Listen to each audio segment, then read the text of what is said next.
Okay, I guess we'll get started here. Hey, welcome to another episode of the Common Lisp Study Group. I'm your host, Ron Batum with Atlanta Functional Programming.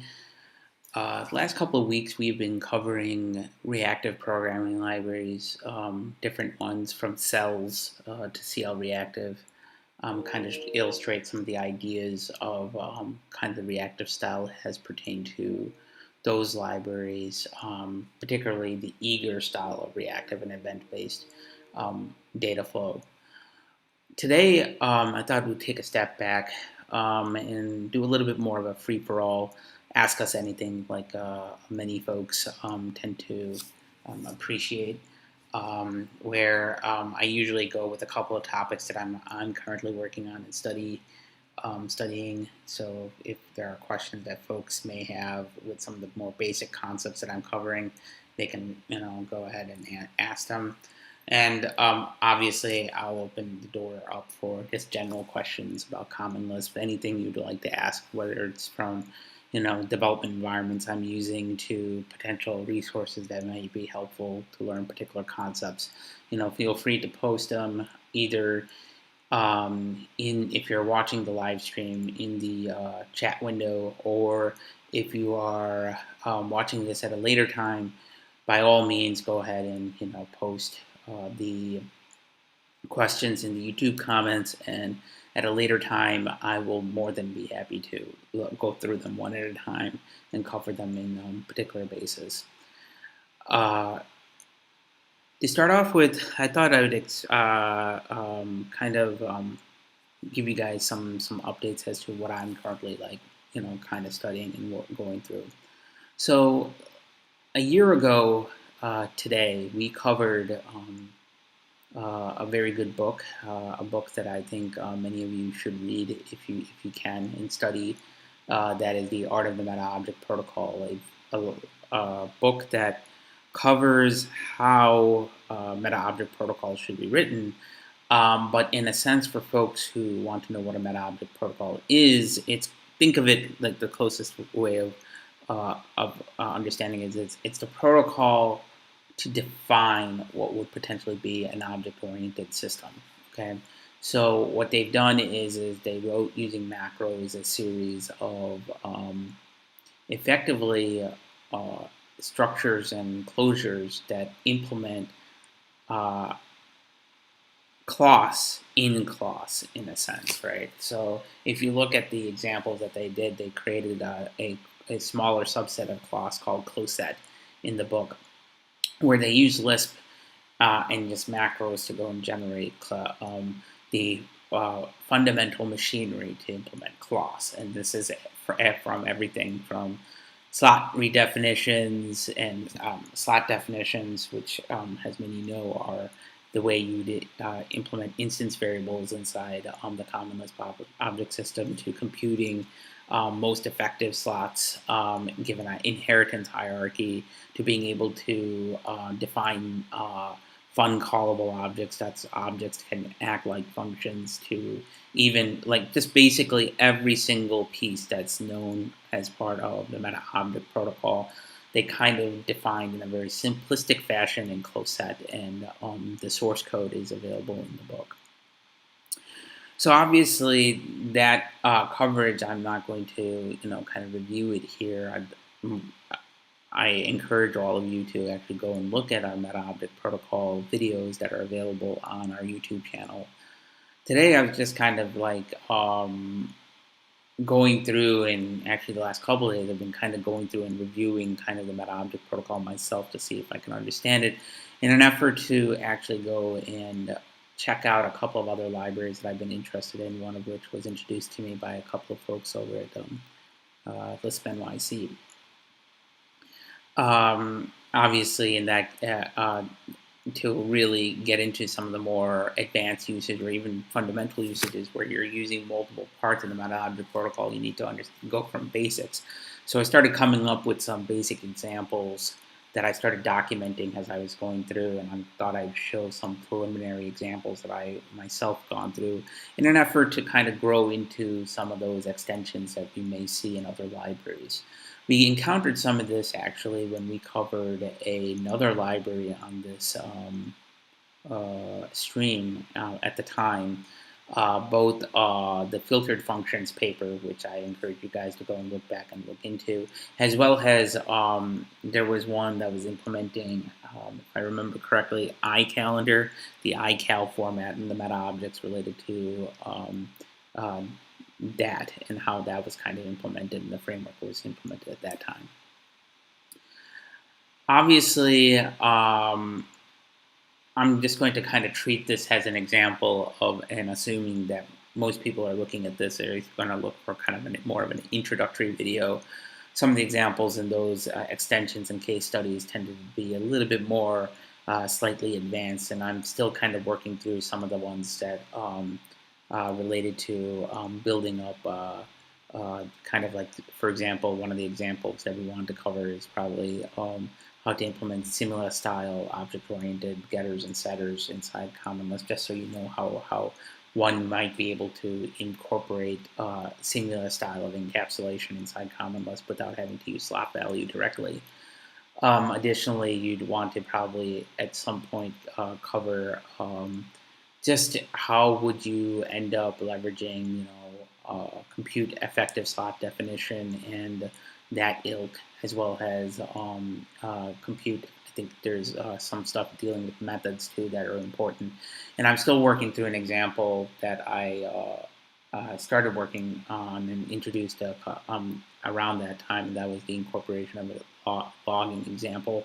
And I actually got it all working a couple of days ago. Minus the one thing which I'll explain as we go through that example too as well. But it's mainly relating to logging method access whenever a method is particularly accessed or invoked. That's one thing I have not yet actually implemented. And, give time permitting, I would be more than happy to work through a live code example and extending this example with that piece. If folks are interested, of course. To begin with, the one thing that I want to first start out with is something that's pretty simple, because we've been talking about reactive and more functional style programming, and that is how would one implement things like a immutable class inside the mop. Of course, for folks who are using SBMOP and other extensions, obviously you may want to just use those extensions. I'm using CloserMop for the sake of example, which is kind of the same library that we've been using last time, which is the more complete portable implementation of the meta-object protocol with some adjustments for the differing gaps in some of the implementations that are there.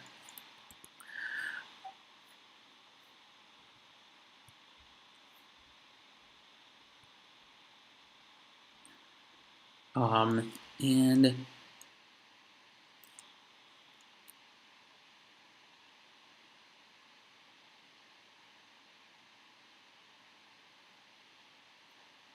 before we begin on that, there was one comment that was also introduced, and that's the other thing that I was reminded of.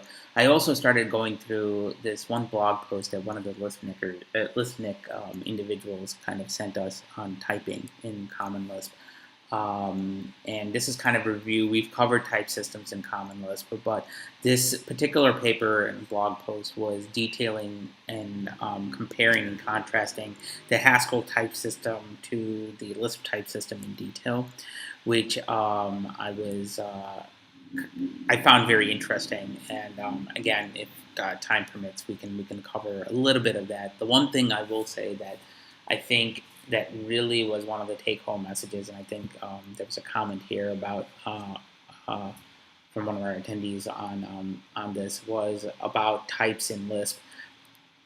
And the thing about Lisp and Common Lisp in particular is, especially when it comes to types, is values have types, not variables. So a variable you can think of as a container, right? It's a pointer to some piece of memory, right? The information related to what it's pointing to is all encapsulated in what it's pointing to. So the value itself that particular pointer is pointing to is ultimately holding the type information. Okay, so concells is of this. There's metadata associated with the concells, but the underlying type respecting to a concel uh, is definitely the type information for that console. But the underlying value that the console actually is holding, it has its own type information. So you have to go and look at that. So you know that consoles are of type cons, but it doesn't necessarily. It's a cons of A, where A is some sort of type variable if you use the Haskell vernacular. That particular paper goes into detail about some of the compares and contrasts. I'll go ahead and post that blog post inside the YouTube description. So if folks are interested, they could certainly go and read that. Let's get back to the model. So to begin with, I thought we'd start with, again, immutable classes because we were talking about, functional programming and reactive programming in particular. When you're talking about things that are reactive, usually they're written in a functional compositional style. But obviously, one thing to note about common Lisp objects is those instances, even if you there are ways of bypassing this, but even if you end up, say, for example, um, uh,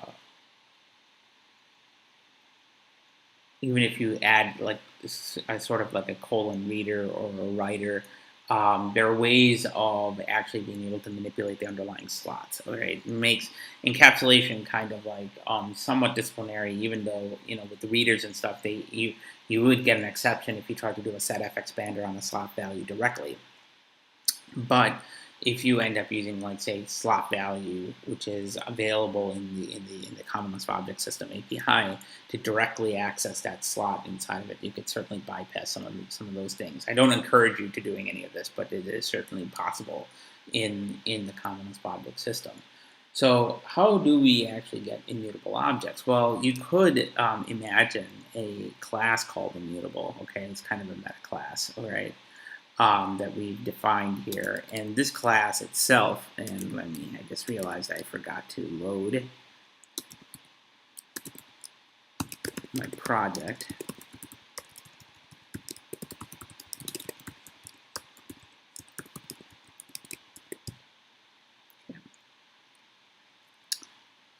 And so if we're in, say, for example, in this case here, and you can imagine this meta class here being defined immutable, all right? And a meta class, again, remember, it could have slots, but it's basically a normal class, but it's subclassed from C2MOP standard class, all right? I encourage you to go and look back at the meta object protocol videos to go through some of the details of what these means. Essentially, a standard class, though, is just nothing more than saying that this guy is at the level of standard object, which is how instances are defined. Okay, so meta classes have to be at that same level in order for them to be meta classes to standard def methods, and we will see a quick review on that when we see the application of this. Obviously, when you define the standard class, we need to make sure that it is registered with the rest of the system, and a way you do that is by simply going ahead and overriding, in a sense, or defining the method of validate superclass, which again is part of the meta object protocol. This takes two arguments if you call it the class in question that you're trying to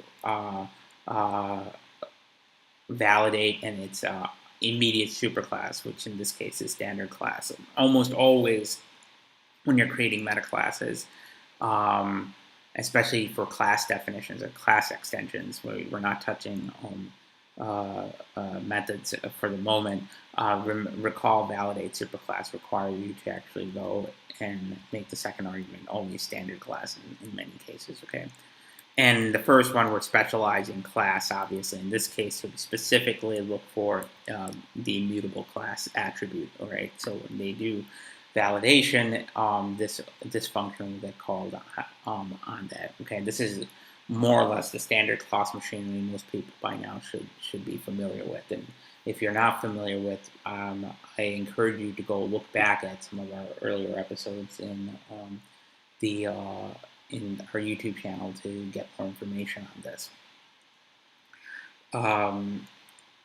The definition for this particular thing, though, is going to be simply to return true or return t, because of the fact that obviously we know for a fact that when we define this override that the superclass and the immutable class are connected to each other.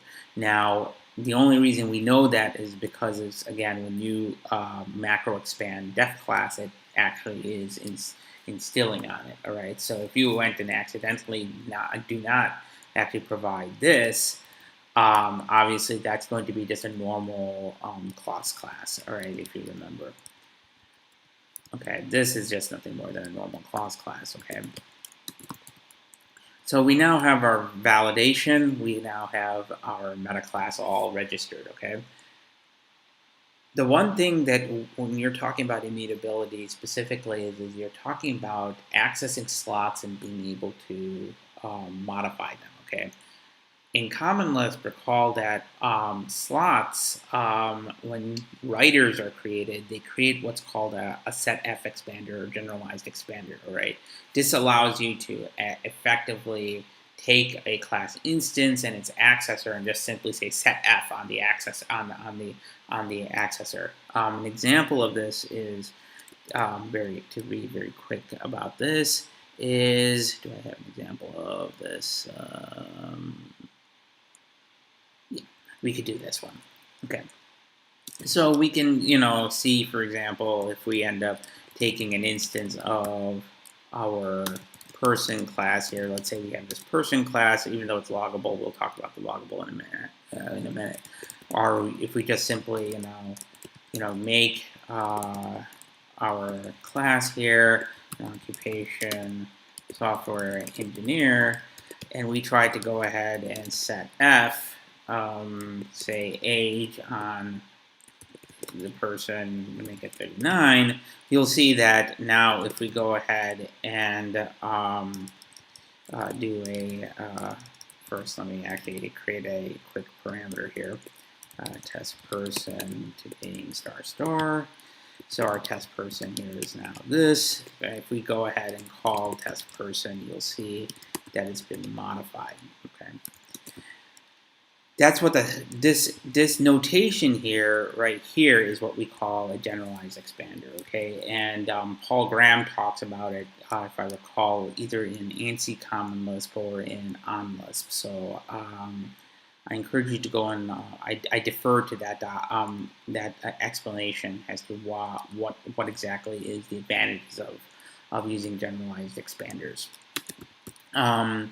But to get back to immutability, because we are dealing with accessing a specific slot value and being able to modify it, what we're ultimately is talking about is overriding the writer, all right, and kind of restricting in the superclass level, in the sense, or in this case, the meta class level, that if you encounter any immutable class and someone's trying to set F on a slot that is essentially inherited from this immutable meta class, to go ahead and throw an exception.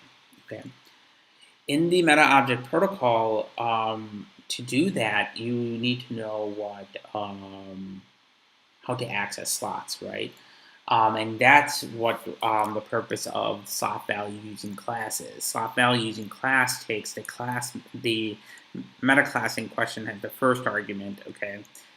It can be any class in the object system that could be technically perceived as a meta class, but it's usually just a meta class that you're specializing on. Then it'll take the object instance itself in a slot that you're dealing with, okay? And you can actually go and introspect some of these things when you're within the actual function itself. And remember, slots themselves are objects that contain things like slot value, slot definition, and so forth. There's many things related to this, okay? So in this case, we need to provide two overrides, one for the reader and one for the writer. So essentially, we're overriding or specializing slot value using class of the meta object protocol on immutable for accessing specific slot values, and for attempting to modify them. Okay, so in the case of accessing them, you end up using slot values in class. That's going to be specialized on the immutable class, its instance and slot definition. Technically, you could say we're ignoring here slot D because we're really not using it, and all we're doing is calling calling next method, right? That's important to note. Like this will allow certain optimizations to be done if you're not using this information. So doing a declare ignore is pretty useful, just so that for documentation's sake, you know the type signature that you're dealing with, and you're just specifying that in the override implementation that these are not necessary variables in this case, and we're not using them. So this is how you would define kind of the handling readers for this. But what about writers, which is the more important part for immutable objects? Well, that's what this setf expander is. The notation for folks who haven't been with us, it might be a little new, so I'll just quickly review this. But a notation for a generalized expander is usually written as def method with open parentheses, a setf, and the specific slot name that you're using. And in this case, we're doing slot values in class. Okay, and ultimately, what this is going to do is in the machinery, it's going to do a quick lookup on the slot that you specify for an object instance, and then goes and calls that guy. But here in the meta object protocol, we have 4 values related to the setf expander that we need to deal with. First is the new value that you're trying to assign the object instance. Okay, and the next 3 are related to actually accessing the object, instances themselves. Okay.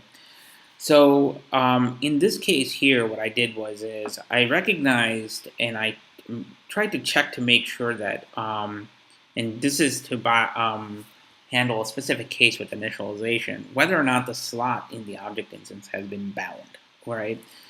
Whether or not that slot has been assigned. So there might be a situation where you created an object instance, but you may have inadvertently forgot to assign a type variable. Well, now, since it's immutable, you can't go and modify that object anymore. That's just going to be considered to be nil. You may have some sort of default init form associated with it. Okay. So in that case, you'd want to check to see if the slot has been bound to some sort of value, because remember, values have types, not variables. Values are what's stored in a variable. And if that value has been bound to a slot, then what you can say is it's been initialized, so we're trying to override what's currently there, so you want to throw an error. Okay, that's what this is. If you're not attempting to do that, if this is the first time, if it hasn't been bound, this might be like during construction, for example, of the object. You want to be able to call next method so that you can at least construct the object. Okay, this allows the machinery to know at construction time it's okay to go and modify this object, but once it's been constructed the first time, that's it. Every other subsequent time, you're going to go ahead and throw an error. All right, so let's go ahead and see this action. Okay, suppose we have points. Obviously, in this is commonly used in like say games or something like that. If we have a points that immutable, we might end up just leveraging different types of points and creating them. So we want to be able to create these cheap things on the fly, but we want them all immutable. Okay, once they're constructed, we don't want to necessarily construct another one. So all you would have to do, remember our standard notation for def class, after specifying the slots, you can actually specify some additional methods on this, and meta class is one of them. And ultimately what this gets expanded to, if you look at it, is some SBCL specific things in this case, because I'm using SBCL, but ultimately it gets injected into the SBCL implementation of handling def class, and immutable gets inserted into the inheritance hierarchy, so that you can actually register that as part of the things. Now this is very different, by the way, than providing the meta class in the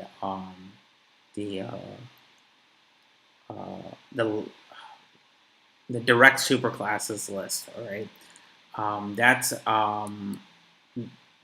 that has some semantic implications. Although behind the scenes it might look like it's going to be added as part of the inheritance hierarchy, this is treated differently in terms of overrides and other information that's going to be provided there. Okay, the implementation of the meta classes and how it's implemented, although using existing class machinery and implemented using similar methods, is I would say it's almost a parallel path, as I understand it, to the computed precedence list when we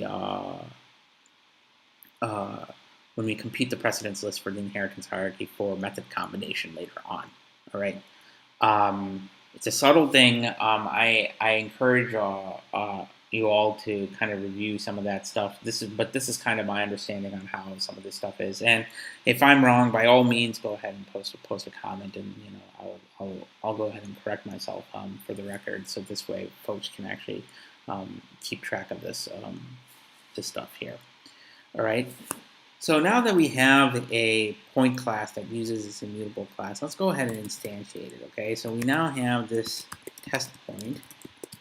Okay, that if we go and look into it in our introspector here, you see that it's been initialized to 5 and 3, and you'll know that accordingly if I go ahead and call pointx, all right, which is the accessor for 5. And by the way, although I say accessor here, because it's an immutable class, technically it is not an accessor, it's just a reader, but we'll see that in a minute. Okay, the reason I made these accessors is to kind of illustrate a point. And of course, you can just certainly say, point y, test point, and then you can be able to, grab the slot value internally. But let's say that we want to go and change one of these guys. Okay, let's say that we want to change point y's. Oops.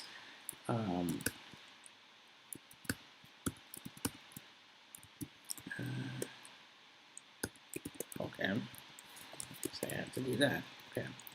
So one way of doing that is trying to attempt to call the setf expander. Okay, if we do this, recall we actually throw an error when we attempt to do this, and you see, as expected, we ended up getting this exception thrown, or this error thrown, simple error thrown, that basically says, hey, we're attempting to modify a slot of an immutable class with with this point, okay, and this maps, what we saw earlier. Hold on a second.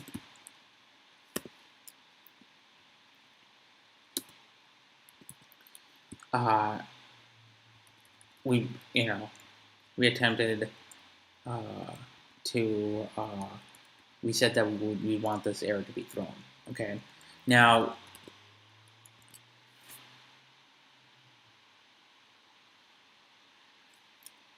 But this is one way of actually going ahead and creating this. Of course, you could have just simply used, say, reader here, but then slot value would end up potentially working. And I could show you that with this model, if we attempt to do, I think it's called slot value. 1 second, I gotta remember now the arguments for slot value again, because it's been a while since I used it. It is object and slot name. Okay, so I'm gonna go ahead and put this guy in my buffer here. Object and slot name. So let me just first wrap it, set up, and then do object test point slot name point x. I think the slot name is point x, if I remember correctly.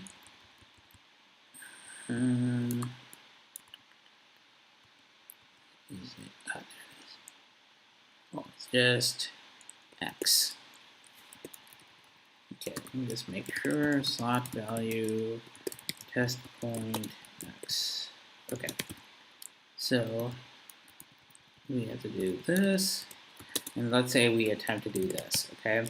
If we do this, you'll see that, again, it's going to throw the same error, because that's because the slot value machinery that we're using here, okay, in this example, is essentially calling behind the scenes slot value using class, okay? Now,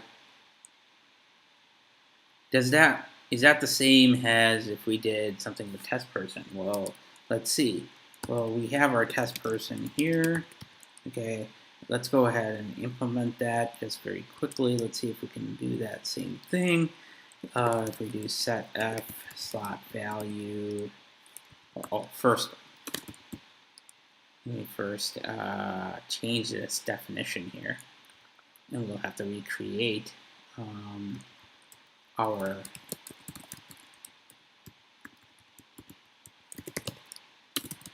okay. Let's go ahead and recreate our parameter. Okay, so test person. Now we have it. Let's go ahead and go and try to see if we could do this, because we now have just readers. So really, this here is verbatim. If we do set f name test person John Doe, it will throw saying that it can't find a generic function to find it. But if we end up doing set f slot value test person name John Doe, you'll see that we actually assigned it. And you'll see that very quickly by just doing this. All right, this is where the mop comes to the rescue and kind of like forces certain kind of program constraints, which I thought was, obviously pretty cool, right? Are there questions on this?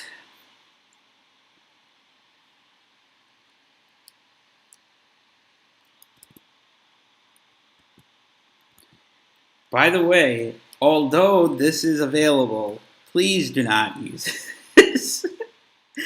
Right? If you know you need a generalized expander, and you need to modify an instance variable, all right,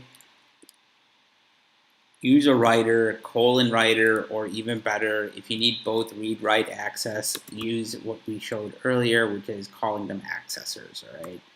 This I cannot stress this, that seeing slot value, I don't know in what situation using a normal slot value is a good idea, all right, this directly. It might be useful for some metaprogramming facilities where it's better to use it, but that's in advanced, if you're trying to do some macroology, some macro tricks for some higher level, like declarative application. That's the only time you'd want to take advantage of some of those facilities. But for your normal day-to-day application programming, it is unnecessary if you define your objects correctly. But this is just one guy's opinion. I encourage you to look at other resources and question me and let me know if there are other cases where this is useful. The other thing that I wanted to show you with relation to just meta classes that I've been playing around with is obviously logging, and it's kind of the same idea that we saw with slot value. Suppose you want to be able to keep track of information in a meta class across all instances. Okay, like say have instance access. And method invocation for a given instance stored in some sort of database. Okay, this is kind of useful, especially if you're building, models that behind the scenes need to be audited, and you want to be able to actually get some sort of structured information from the audit, so you can create sort of certain reports. Okay, so in most standard languages, you would have something called loggable, some sort of loggable cut point, where you can actually go and say, okay, we're logging this guy. This is how we're structuring the log. All right. In the case of Common Lisp, this is nothing more than as simple as creating a meta class that's saying that we want this to be loggable. And again, this meta class has to be subclass from standard class. And the only difference from our immutable example here is that we added an additional hidden slot that at the class level will be available, that we're going to end up seeing, that is going to be useful, so that we know when a particular instance has been created or not. Okay. So let me see, before we get started here, let's go ahead and see if we could get the instance information. The instance of the actual information available to us. So we're going to create, for example, an additional instance, and we'll create an init arg instance here. And we'll go ahead and first, obviously for our example, we have our log record that we've defined here. Then we have our meta class, which means we need to go ahead again, as with everything else, we need to go and validate that meta class. And then the important things to implement is our for slot access is slot value using class, and then technically I should also put the setf version of this too as well, but I did not do that here for the sake of just seeing when we access something, we're going to be accessing it whether or not we read it or write it. So that's kind of what I was thinking when I created this. So we have these two validations, and now we have our loggable specialization on slot value using class. Okay. In this case, again, we need to check to see that we log only when the slot is initially bound. You could totally always log even at construction time. I did not do that here. Just so to make things a little bit simpler, to know that the log is actually getting created and accessed at whenever I'm accessing something. So here we need to specify our object. Okay. So here what we're doing is when the slot is bound, we go ahead and push into our event log at the class level. Because remember, this is at the class level. This is not at the object instance level. Certainly, if you do that, that just means that you're sticking in a log inside of the class, which means you may want to have a direct subclass of it. You want it to be a direct subclass rather than a meta class. But here, what we're doing is we're just simply saying, okay, when the slot is bound, go ahead and make the log record and instantiate it for this, all right? So this creates a flattened log database for all instances for the given class, okay? So that's kind of what I was going for from a design perspective, okay? Couple things to note about this particular implementation, which I'm sure I have not covered in when we covered some stuff in Common Lisp. One of it is mainly get decoded time. Get decoded time is a way to get timestamp information, like date timestamp information from Common Lisp, but it has a return of multiple values. So what I'm doing here in this particular case is binding the second, minute, hour, date, month, and year. That's kind of the order in which it's actually being returned. From get decoded time and creating the actual timestamp string that I would like to add to the log record. Okay. So this has been kind of compiled, and we have our slot record. Everything else is just nothing more than some standard legalese. And the other thing that I want to mention is just as a review for folks who are looking at this and might be looking at other examples, push is a destructive version of doing list modification. This here takes in the specific object and the place that you want to store it, and it will in place modify the structure to add the list. It will even do the appropriate allocation when necessary. All right. If you use push new, if I recall, push new returns a new list. It doesn't modify the existing list. Okay. So I'm using the destructive version here, not the functional version. Okay. So we now have our loggable class. Let's see how it's going to be used. Well, let's take an example. Rather than loggable point, I'm just going to use person, since this is also a loggable. And what I've done here is I went ahead and let me go ahead and add instance here. Okay, so first I created the definition. Then what I'm doing here is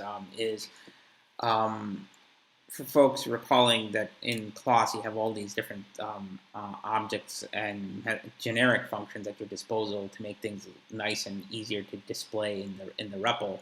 One of which is print object. Print object will allow you to specialize for your given object in question, and it will go ahead and print a nice string for you, right? So that's what this is. This is kind of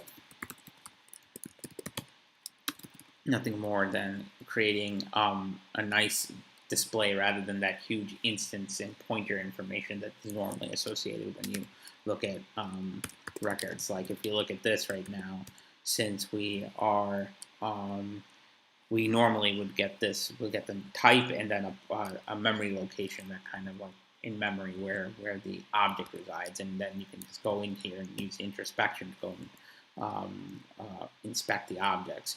But what I'd like to do is I'd like to actually print this out. And this is useful for folks who are, especially trying to do some runtime debugging. Okay, so we use this person object, create our person like we did before. And then let's say that we try to access this person before print it out. All right, we end up getting our standard information. But now, if we go and look at the event log, which let me first define this. Print event log basically is just nothing more a convenience method that does that accesses that. We try to print the event log of our test person.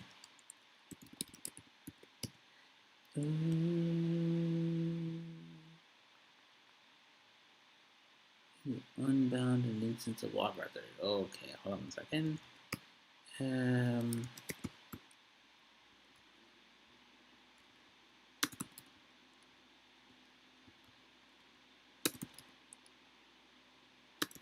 may have to restart my REPL here because I have a running instance that I forgot to unintern, and sometimes that causes some grief. Error during printing.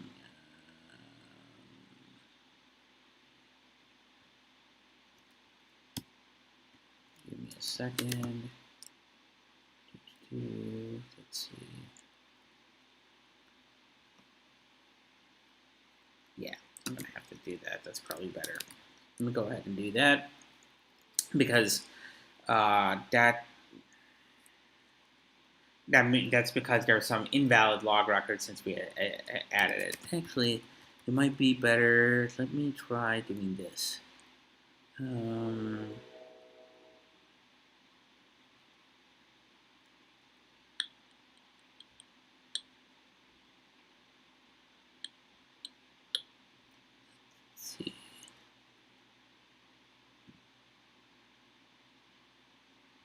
Yeah, let me try and do this. This is pretty simple. What I have to do is, what would be the easiest way of doing this? Yes, okay. We're gonna have to break this up a little bit. This is a little bit of a dirty hack, just so that I don't have to restart my Lisp instance, but this can work. form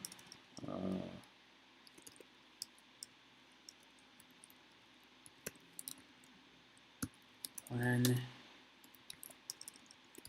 instance object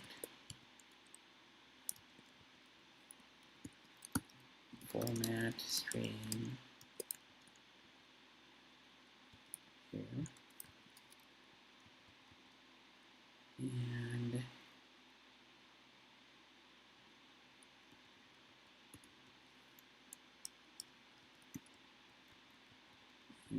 here. This guy, oh wait, look at that. Let's get this here. We're just basically chunking it up here. And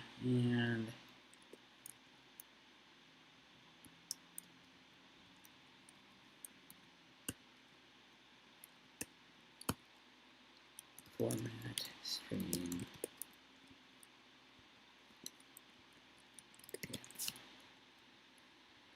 Okay, this should work now.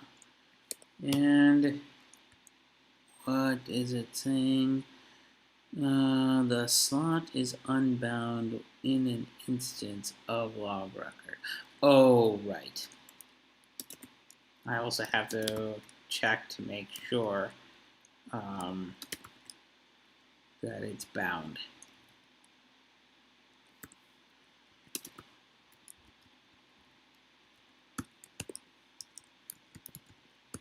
And slot bound P, which is object and slot name,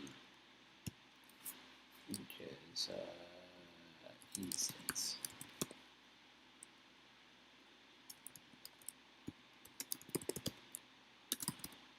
Okay, let's try that. There we go.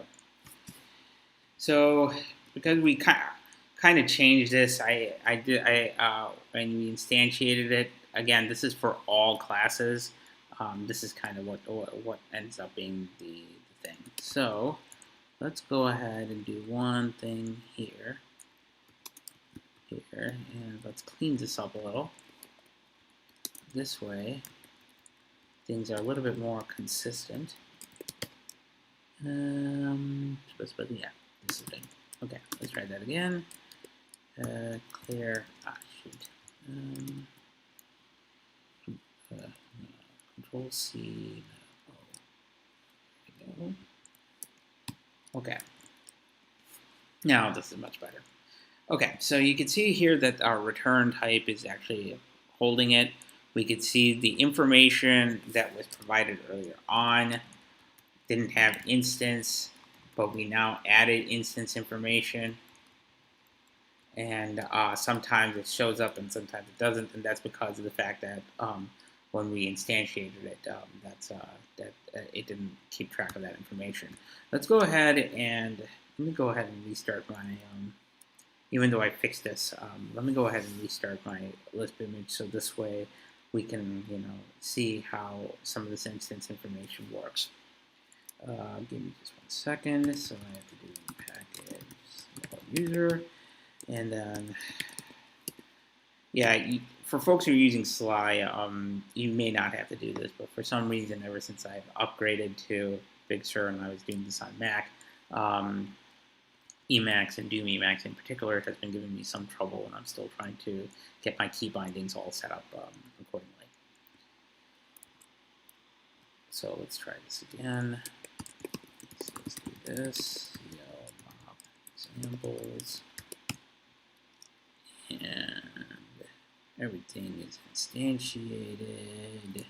What is now it's complaining about? Yeah, my apologies. I forgot that I still had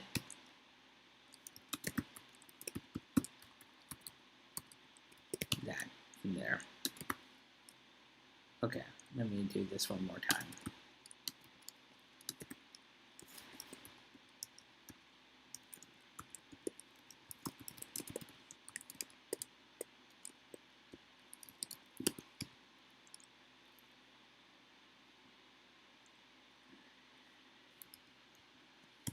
Okay. And everything is loaded. All right, so now we do this, and we look at our initial thing, because we've actually saw, if you saw this earlier here, we are using just this simple example here. We are actually using test person, and the log is actually being populated. So printf log and test person, and you'll see that we have our instances all specified here. All right. But it's not only that, you can see that this is also mapping. If we go ahead and look at our log point, which is also associated with what we're, the loggable class, they don't actually go and contradict each other. They're not all merged into the same instances. Each class has its own proper instance of the log database. Okay. And anytime you create a new instance of this, so like let's say that we created another instance, let's say we have here, actually I'm going to put this up here in this section. And we call this another test person, and here we'll go ahead and do this and call it John Doe. Okay, and we go ahead and instantiate it, and we print it out. Okay, sorry. Let me do with slots. Actually, let me do this. Y through Y. I should really make another function of this, but that's fine. Okay. Actually, let's go ahead and do that. Defun. Okay. Print person. A person.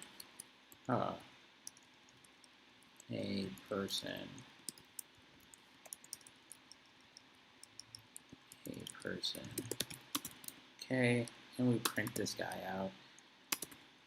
Let's say we do print person, another test person. Okay, and we got this guy.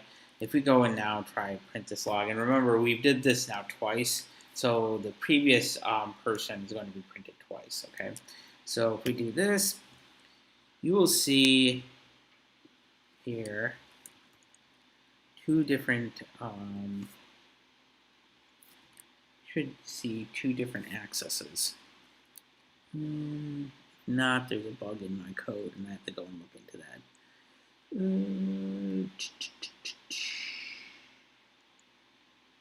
It looks like instance person. Oh, yeah, there are two. So if here, this is if you look at the pointers, here is test person pointer, which is the 1002 entries, and another test person. Sometimes I wish. You'll see that's the 1001 entries. Okay. So we're now logging into different instances. We're keeping a flat database. You can tie this guy into a data source if you really wanted to. So I hope you could see that this kind of like the power of this particular example here, with very little code. Almost what I think it's just a small class definition of the meta class and two overrides. I've now added a fairly extensive feature that can be used for other purposes. I'm still going to extend this to method. I haven't had a chance to look at it for methods, because there is something about method access that I have to be careful about calling next method and things like this.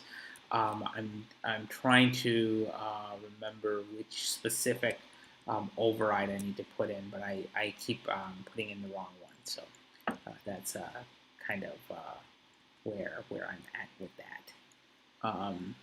So that's kind of what I've been kind of working on for the last couple of days. My apologies for the explanation if the explanation seems to be winded. Are there questions?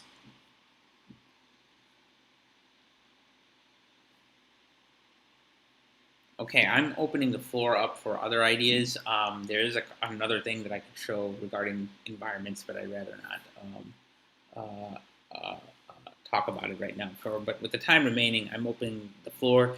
You guys can ask me anything, general, Common Lisp related projects or anything like that. So go for it. Let's see. And George has his mic muted. Yes, I can see George has his mic muted. I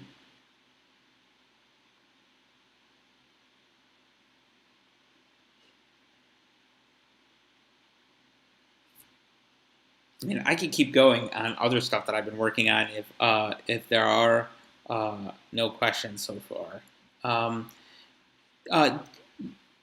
So did my comment, by the way, make sense regarding values having types? So let's not talk about, when we talk about objects instances in Lisp, I try to be careful about that because objects has some special meanings, right?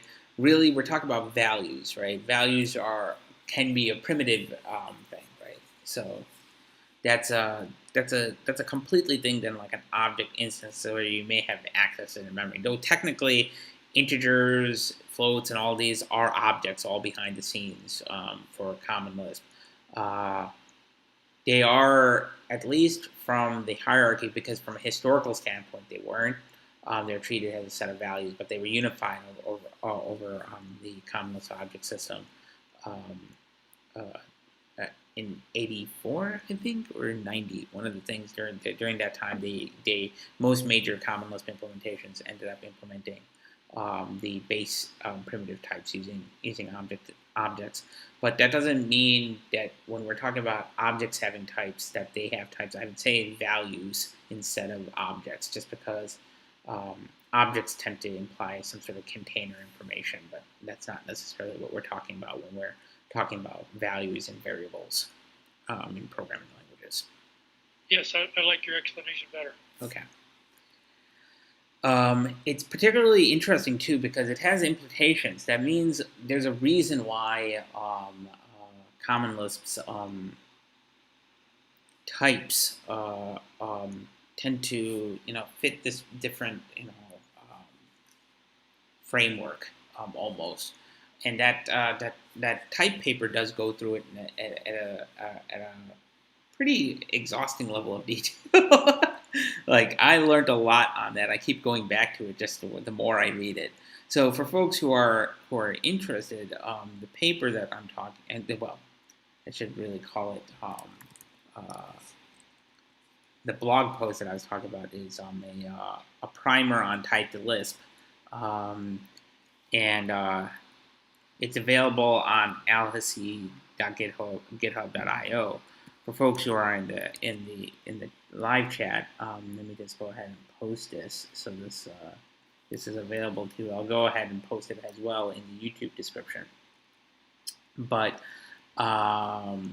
this particular, I would almost say it's kind of the new age of a white paper. Kind of went through the ideas of what's available in Lisp and kind of what is the differences between Haskell's philosophy versus Lisp's philosophy. Specifically, I like the author's explanation of what Haskell is. Haskell is nothing more than what he calls executable category theory, which, if folks been following, some of the recent study groups on category theory, particularly the programming languages virtual meetups series on category theory for programmers, this rings true, especially if you map it to the way Haskell is designed. Lisp, on the other hand, is not necessarily that, right? It is much more malleable. You have more experimentation, more ability to fix around, right? Now,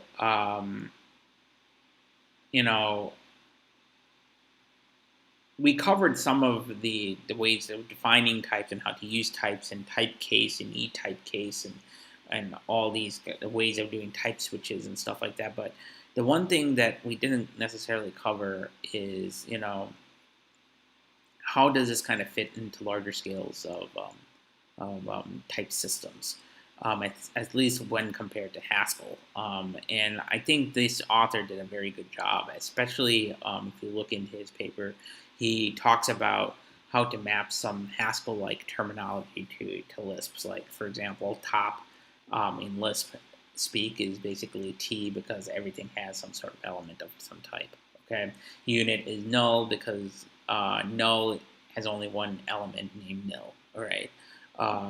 Bottom is nil because when you're nil, there's no elements at all. It's the empty set, right? And he goes through more and more of these examples, including union, intersection, and complement. So I encourage folks who are curious about some of this stuff is to look into it, because he then ends the actual talk, and this is a white paper with an example using declare type, which I thought was pretty cool. The one thing that I thought was good that I learned in addition, because I read this when it first came out and I didn't really catch it at the time, but looking back into it, it makes sense now. Is not the values versus variables thing, because that actually makes sense when you look at consoles and what they are doing, but the notion of type annotations using DA and then type-directed computations when you are trying to attempt to use type case. Okay, type-directed computations are essentially like type switches, all right? And the level at which you want to go and not compute necessarily, the level at which you want to create certain types of types in Common Lisp, there's more flexibility there than in Haskell. But lists are by default always heterogeneous. So if you want to have a Haskell equivalent exactly that uses a type variable, right? So that means not necessarily a polymorphic data type, which is what we're kind of used to, but a data type that's been constructed. So if you guys followed our last week's talk on algebraic data types in Haskell, we've also talked about this notion of kinds in Haskell. Lisp doesn't have necessarily kinds when it gets constructed because we have these polymorphic data types by default, but you can mimic it so that you are always dealing with a particular type by just simply writing a type predicate and using satisfies, and it's kind of the same idea. You don't need any extra machinery to get that kind of equivalent type checking inside Common Lisp, which I thought was pretty cool.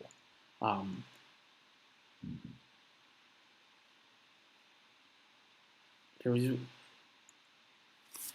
the declare type thing that's in that Lisp does, and it came from a paper actually. It's something that I want us to kind of cover in more detail, but that's going to be a topic for another time, just because the paper itself is fairly involved, and I was hoping we would actually get a chance to go through it. Some of the key takeaways, though, that that particular primer went through is, well, one, and I didn't realize this, and forgive me to the Closurians who are watching our stream and I didn't. At one point, I kind of saw one-to-one correspondence with what Racket was doing, including typed Racket and core.type. But I found out that apparently core.type is no longer in use or in favor because it doesn't actually implement all of Closure at all, and it references a particular paper that was written by somebody else that talks through that thing. It's about 6 years now since this was published, but it sounds like it still rings true because I haven't heard any sort of from what my limited search on it, it doesn't look like it's the case. But in the in Common Lisp, not only are we typed, we can type it with type declamations. And I think we've covered type declamations and using type declares when we covered type systems in Common Lisp.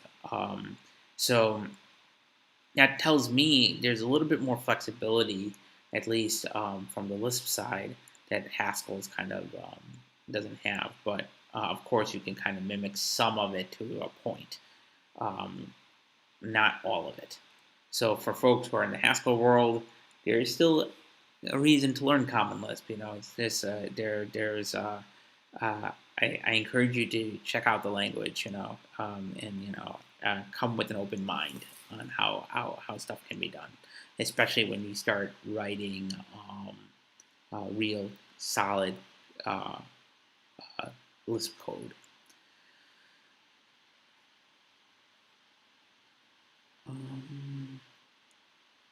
Is there anything else that I was going to cover today? So I'm just going to briefly mention my current obsession while I'm going through this meta object exercise, and that was with this thing called environments. This is a specification that was written in one of the appendices. Well, actually, not in the appendix. It's in Chapter 8.5 of Common Lisp Language 2nd Edition, which for folks who have a copy, I encourage you to look at it. And it talks through, this API of accessing an environment. Now, for folks who want to know what an environment is, Franz actually did a kind of decent extension of this particular section. But in a nutshell, an environment is nothing more than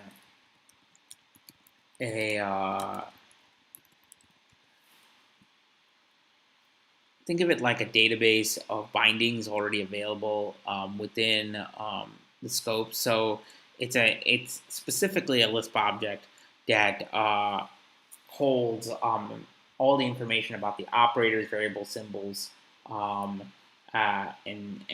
so on that's available in the scope of a particular Common Lisp function, or I think in some cases even the Common Lisp image level. All right. So if you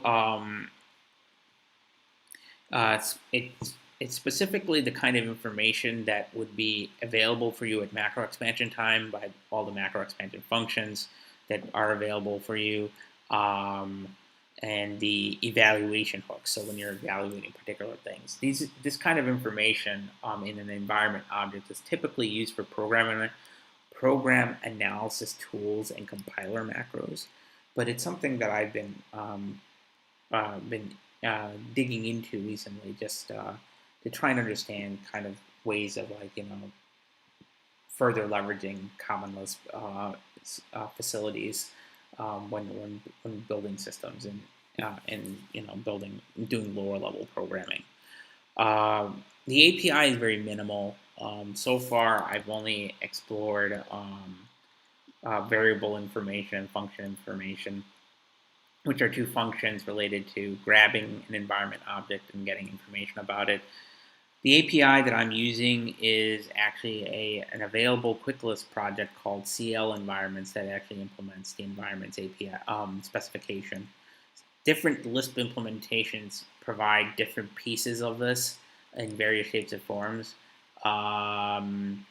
This is kind of matching the API has specified by Section 8.5 of the Common Lisp Language 2nd Edition. So all the stuff that's there, you could think of that as kind of like a man page of the API and API description.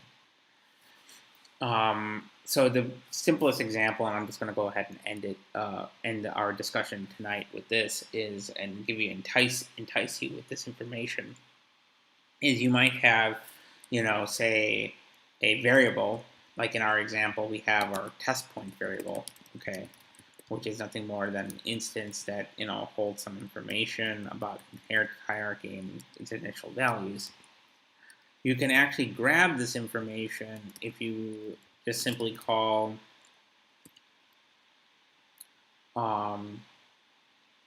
variable information. Now, variable information itself returns it returns actually just it returns multiple values. Okay, so the top level value is obviously the binding. The second value is whether or not there is a local defined what was it called? It was a locally defined. Oh, whether or not there is a local binding of that specific name. All right. So in the case of like say special variables, this is not necessarily the case. In the case of lexical variables, this may not there may not be any information at all, which is kind of interesting for this particular thing. I was surprised by this. Thought for lexical variables, at least according to my understanding of the specification, again, I've only looked at this the last day or so, so I'm still learning about this. My understanding is the API should provide you 4 values for the first value, which is whether or not you have a special variable, which is for global variables, or anything used for def parameter or declared or proclaimed parameters inside your package, whether or not it's a lexical variable, whether or not it's a symbol macro, and whether or not it's a constant. For some reason, I was able to get information regarding, let's try this one. Let's see here. Let's see. I'm going to refactor this function here. Factor this into a function. Defun print variable information var okay, and here var, and let's try this here.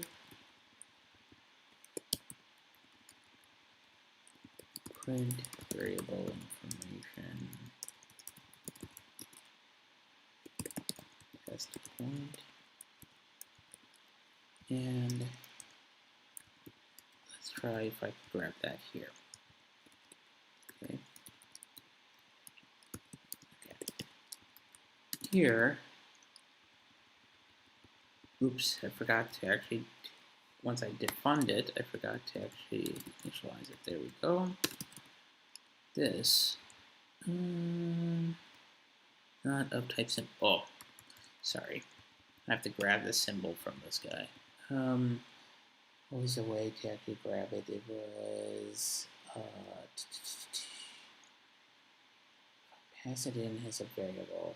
I should be able to grab its symbol.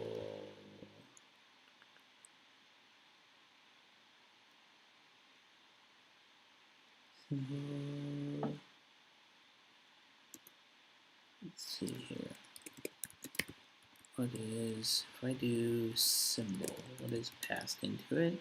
It was, no.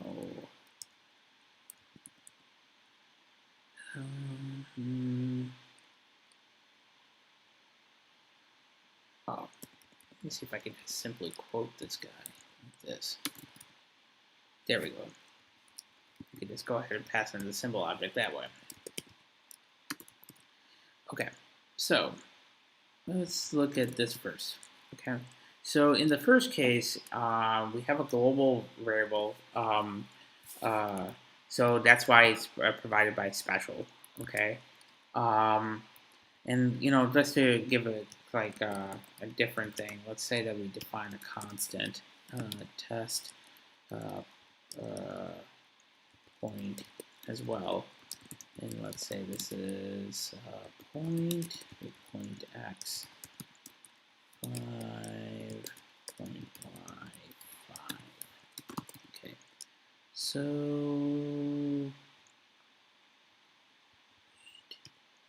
it's being redefined.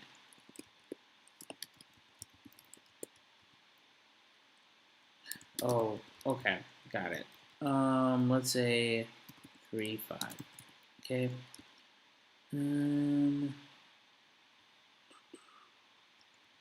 Okay.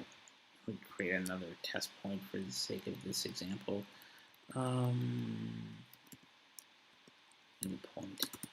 There we go. What is being redefined?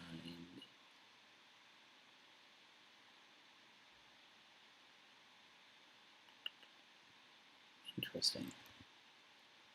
3. Hold on a second. Let's see this. What am I missing here? Name value doc. Okay, let's do this. Instead of creating an immutable object, let's just say 5. New value 5. Okay. Simplest way of doing this example. And let's go ahead and create the difference here. Control-C meta O, and print out the variable information of the value. And again, you have to go ahead and pass the actual symbol object itself.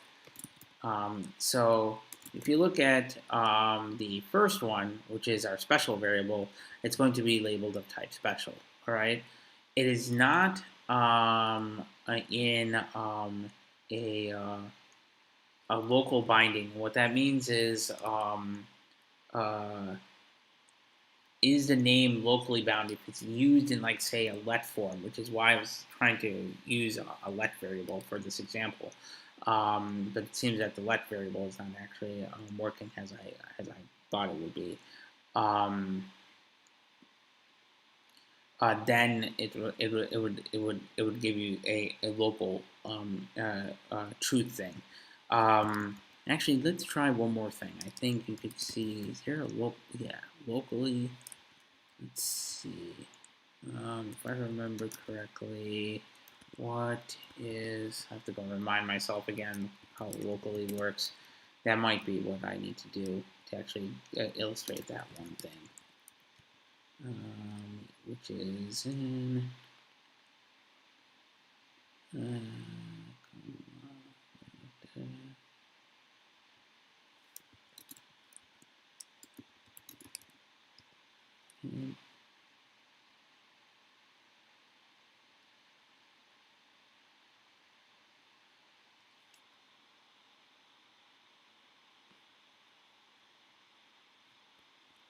okay.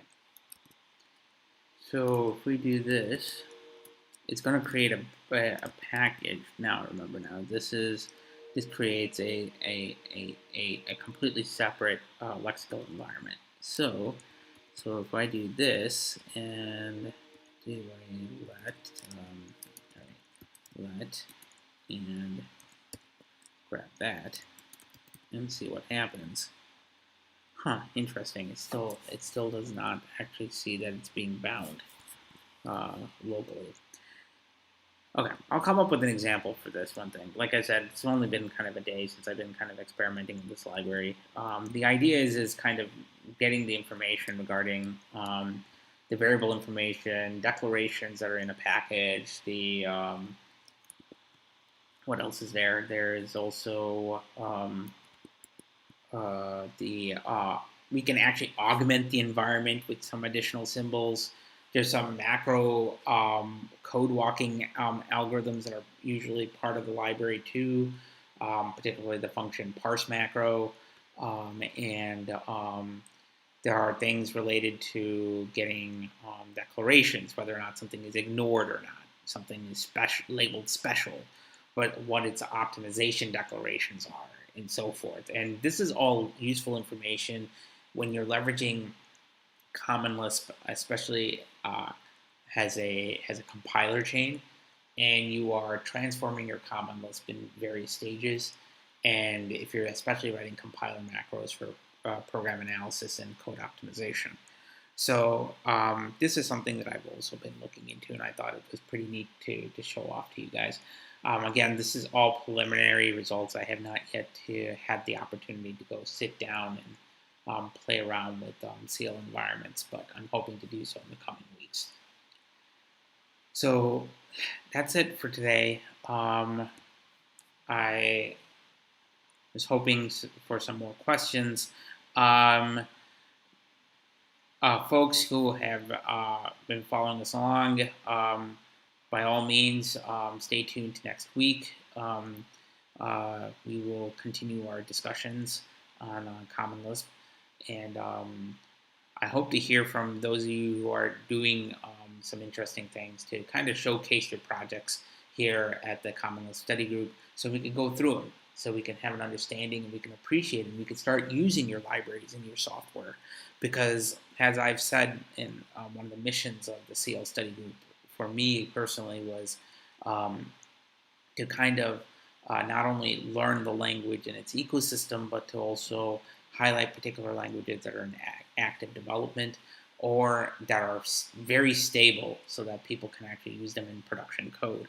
So this way, if there's anything out there that folks are proud of, they can actually show it off, and we can have kind of a deep dive into those libraries and have discussions on how might one leverage them. So until next time, I'll see you guys next week.